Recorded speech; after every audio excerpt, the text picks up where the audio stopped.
চায় ফুলের মতো ফুল, যে ফুল পেল নবীর পরশ, বন্ধ যার بجماله حسنت جميع خصاله حسنت جميع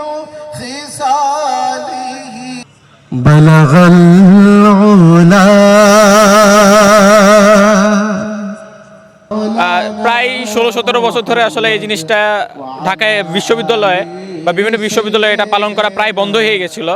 সো এই যে এটা একটা যে বেঙ্গল কালচার, এই বেঙ্গল কালচারটাকে ফিরে আনা এবং এই রিলিজিয়াস একটা যে ডে, এই ডেকে আসলে আবার রিভাইভ করা, এটাই আসলে মূলত উদ্দেশ্য যে আজকে এই অনুষ্ঠানটা আসলে আয়োজন করা।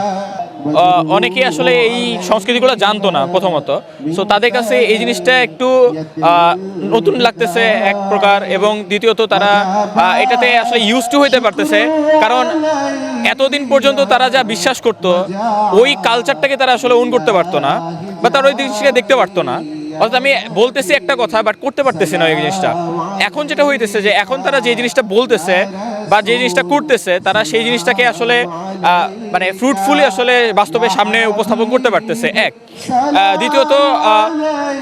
আসলে এই জিনিসটা প্রায় সকলেই আমাদের যারা ইয়াং এজের, তারা কোনো না কোনোভাবে তাদের বাবা মা মুখে শুনছে,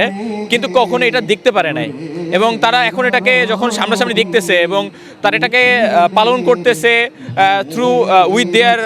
friends and outside the families, so তখন তাদের জন্য এটা আসলে প্রচণ্ড রকমের আনন্দদায়ক যে বিশ্ববিদ্যালয় জীবন এমনি একটু পড়াশোনায় কারণে একটু একটা হেজিনেস থাকে, সবাই আসলে একটু চাপের মধ্যেই থাকে। এই চাপের মধ্যে যখন একটা রাত্রে আপনি যখন একটা রিলিজিয়াস অ্যাক্টিভিটিতে আসছেন with your friends and other peoples, তখন আসলে এটা সবার জন্য একটা আধ্যাত্মিকভাবে একটা পূর্ণতা লাভের জন্য একটা ভালো একটা সুযোগ থাকে, এবং সবাই এটা খুব ভালোভাবে গ্রহণ করে। মূলত কোনো খোলা জায়গায় মানুষের নজরে পড়ে এইরকম কোনো জায়গায় যে মুসলিম সংস্কৃতি ধারণ করে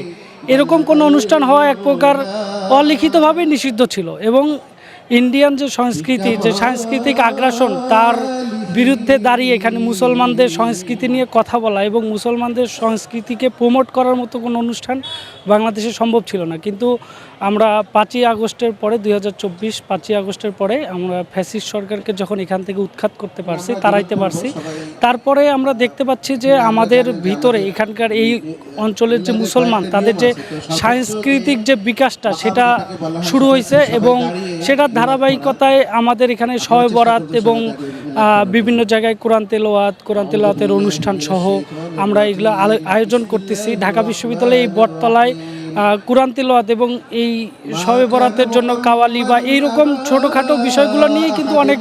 বড় একটা ঘটনা ঘটে গেছে। কিন্তু তারপরে দেখেন আমাদের হাদি ভাই সহ এখানের যারা সবাই মিলে সাংস্কৃতিকভাবে সব মুসলমানদের সংস্কৃতিকে যখন আমরা প্রমোট করতেছিলাম, তখন হাদি ভাইকে এইভাবে হত্যা করা হলো। এটা কিন্তু শুধুমাত্র আমাদের এই রাজনৈতিকভাবে তার হত্যাকাণ্ডটা না, এটা মূলত সাংস্কৃতিক ইন্ডিয়ান যে হিন্দুত্ববাদী যে সাংস্কৃতিক আগ্রাসন, তার বিরুদ্ধে যখন মুসলমান সহ হাদি ভাইরা দাঁড়াইছে তখন তাদের এইভাবে হত্যা করা হয়েছে। তো এখন হাদি ভাই যে সাংস্কৃতিক যে একটা সিলসিলা চালু করছে, সেইটার ধারাবাহিকতায় আমরা সিলসিলা থেকে আজকের এই অনুষ্ঠানটা আয়োজন করছি, এবং আমরা চাই যে এরকম মুসলমানদের যে সংস্কৃতি সেটা দিন দিন বিকশিত হোক এবং মানুষের কাছে পৌঁছে যায়। হ্যাঁ, আমরা এটা চালিয়ে যাওয়ার, এই সিলসিলা ধরে রাখার জন্য আমরা আপ্রাণ চেষ্টা করব এবং এটা চালিয়ে যাব ইনশাআল্লাহ শেষ পর্যন্ত, আমাদের শেষ রক্তবিন্দু পর্যন্ত এটা আমরা চালাই যাব।